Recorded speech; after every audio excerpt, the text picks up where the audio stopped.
Our defence and security analyst, Professor Michael Clarke, joins us now. And Michael, in 2016, there was a coup attempt in Turkey.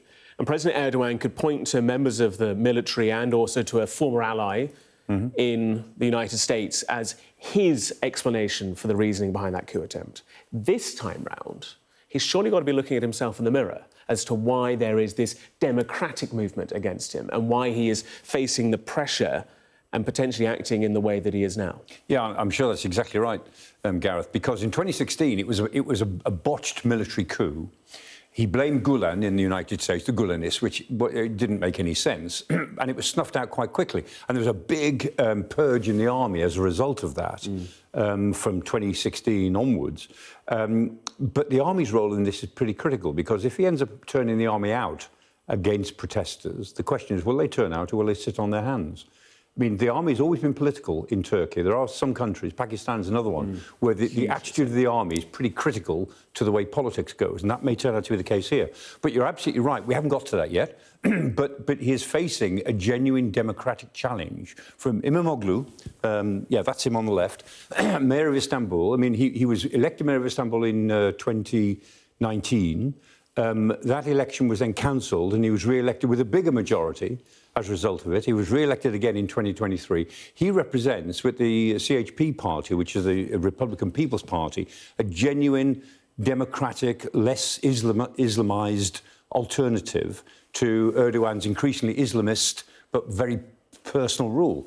And Erdogan has got a real struggle on his hands here. Also, Öcalan, the man on the right there, who was leading the Kurdish People's Party, which is the PKK, which is the great terrorist group that Erdogan has always said he's struggling against. They called off their campaign on the 1st of this month, just 3 weeks ago. Now, whether that will work entirely, we don't know, but that's a sea change in Turkish politics, because Erdogan was always able to justify his increasing repression, saying, look, it's counter-terrorism. We're up against this PKK. And the PKK are designated a terrorist group in Turkey, in Europe, in the United States, no question about that. But they've called off their campaigns. So this may be a mixed blessing for Erdogan, because he won't be able to blame the PKK or Gulen in the United States for the sort of opposition that he's now facing, because he's facing what looks like a genuine Democrat in Imamoglu, who has a lot of popular support, and that's what's building up.